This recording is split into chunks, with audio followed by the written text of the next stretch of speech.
Olá, meus queridos, tudo bem com vocês? Espero que sim, eu estou bem também. Hoje nós vamos estudar o quarto tópico da nossa lição, com a ajuda de Deus, do Espírito Santo, né? E o título do mesmo é Reunindo-se com um Objetivo. Em que local os discípulos se reuniram, quem estava presente e o que fizeram? O que podemos aprender dessa etapa? Então, vamos responder por partes. Em que local os discípulos se reuniram? Aqui em Atos vai estar respondendo cada pergunta desta.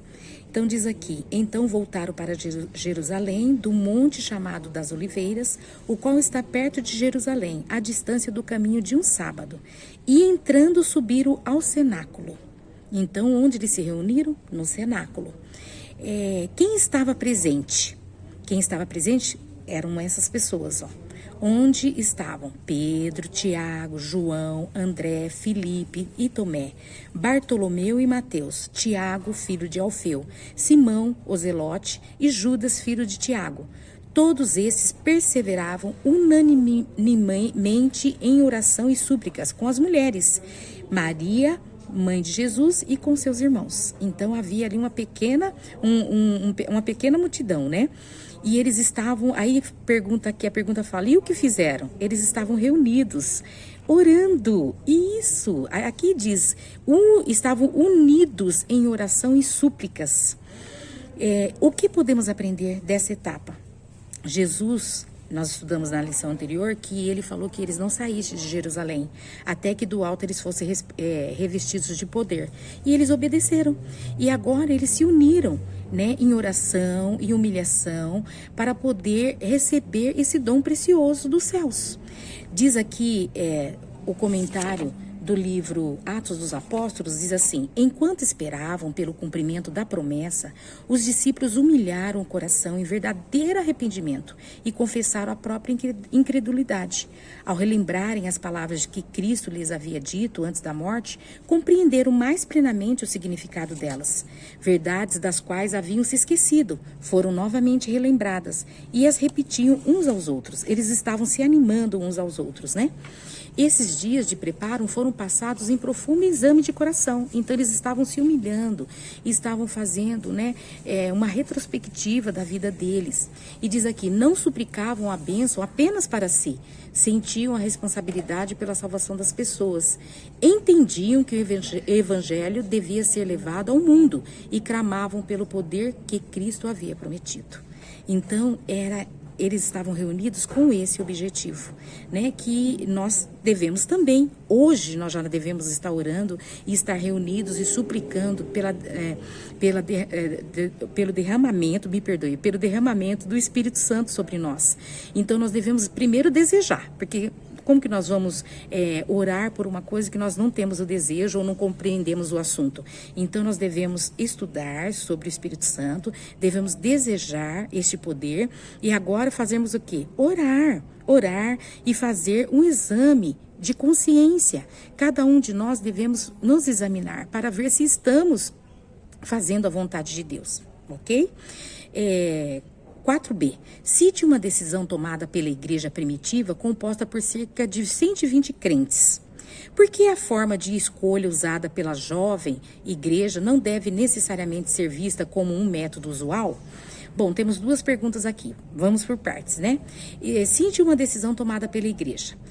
Em Atos, diz que, levantando-se Pedro, no meio dos discípulos, ele disse, varões irmãos, convinha que se cumprisse a escritura que o Espírito Santo predisse pela boca de Davi, acerca de Judas, que foi o guia daqueles que prenderam a Jesus, porque foi contado conosco e alcançou sorte nesse ministério, mas que ele não deu valor, não é mesmo, meus queridos? Para resumir a resposta, eles estavam reunidos e Pedro se levantou falando de Judas, porque eles estavam em 11 e ele precisava compor o número dos 12 apóstolos.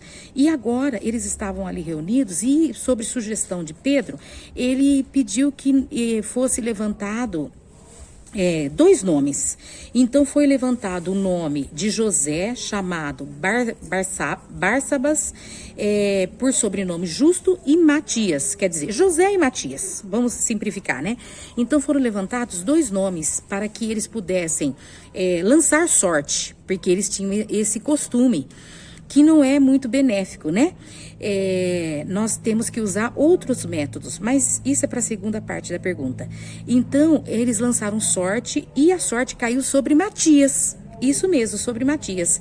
E por voto comum foi contado com os 12 apóstolos. Então, por voto comum, né, lançando sorte, caiu a sorte sobre Matias e ele foi contado entre os 12 apóstolos. Compôs de novo o número dos 12 apóstolos, né? Completou o número dos 12 apóstolos. Então, a segunda parte da pergunta diz: por que forma de escolha usada pela jovem igreja não deve necessariamente ser usada por nós? Aqui, nos comentários do livro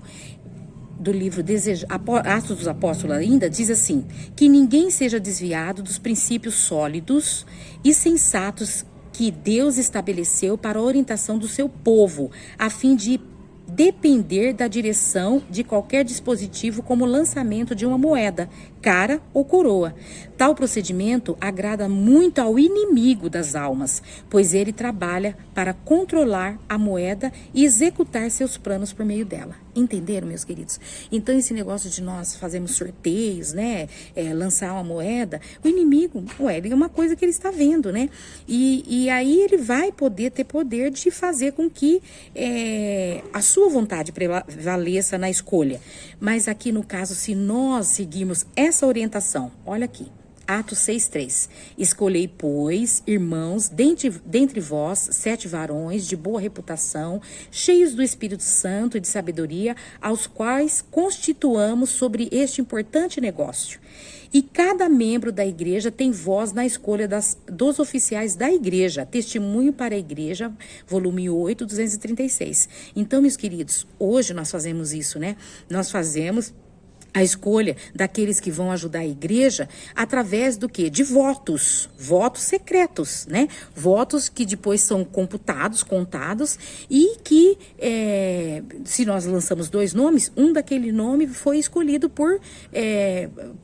pelo tanto de voto que ele alcançou. Então, o que alcançou mais votos, então este foi o escolhido. Mas antes de nós fazermos isso, nós oramos, pedimos a Deus que dirija, né? As nossas escolhas, e assim nós cremos que quando uma pessoa é escolhida para um cargo, né, ou uma pessoa vai ser consagrada a pastor, então tudo é feito através da oração, né, pedindo orientação divina e não por sorte. Certo? Então eu penso que esse assunto ficou esclarecido, né?